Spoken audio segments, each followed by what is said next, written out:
Welcome to stone dictation 5 second बाद शुरू होगा। Ready start. कोविड-19 के खिलाफ छिड़ी जंग में प्लाज्मा थेरेपी का इन दिनों खूब चर्चा है, तो कोई आश्चर्य नहीं। दिल्ली व केरल के कुछ एक अस्पतालों में प्लाज्मा थेरेपी से उपचार के अनुकूल संकेत मिले हैं, जिनका हमें न केवल स्वागत बल्कि चिकित्सीय परीक्षण भी जारी रखना चाहिए। चूँकि कोविड-19 नई बीमारी है, इसलिए इलाज की प्लाज्मा पद्धति को सुलह आना सटीक सिद्ध करने में वक्त लग सकता है।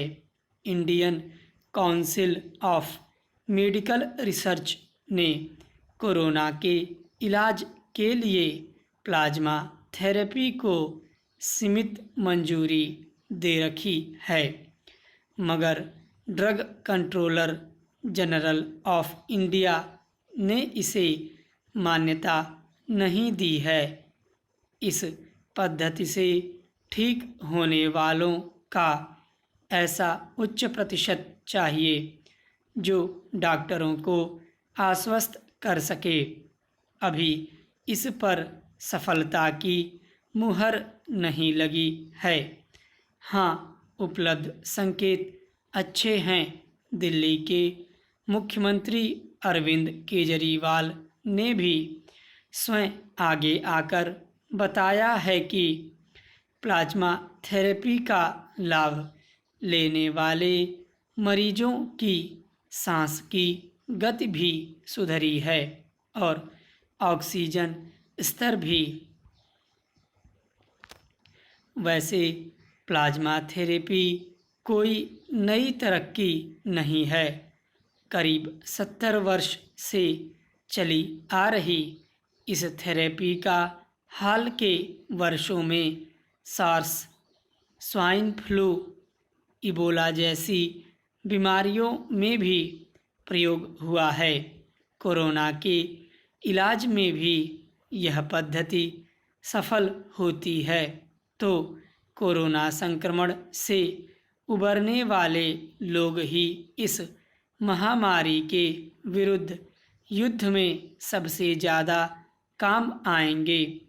ठीक हो चुके लोगों के शरीर में मौजूद कोरोना का अंत करने वाले एंटीबॉडी तत्व ही इसकी दवा का काम करने लगेंगे। जिस प्लाज्मा की ओर हम उम्मीद से देख रहे हैं, वह हमारे रक्त का ही एक हिस्सा है। आमतौर पर रक्तदान 4 तरह के होते हैं: सामान्य रक्तदान, लाल रक्त कोशिका दान, प्लेटलेट दान और प्लाज्मा दान। प्लाज्मा का इस्तेमाल किसी के जलने, सदमे में होने, आघात और अन्य अनेक चिकित्सा आपात स्थितियों के समय नया जीवन देने के लिए किया जाता है। प्लाज्मा हमारे रक्त का सबसे बड़ा हिस्सा है। हल्का पीला तरल प्लाज्मा एंटीबॉडी के साथ पानी, लवण, एंजाइम और कुछ अन्य तत्वों को वहन करता है। प्लाज्मा की मुख्य भूमिका पोषक तत्वों, हार्मोन और प्रोटीन को शरीर के उन हिस्सों में ले जाना है जहां उनकी ज़रूरत है।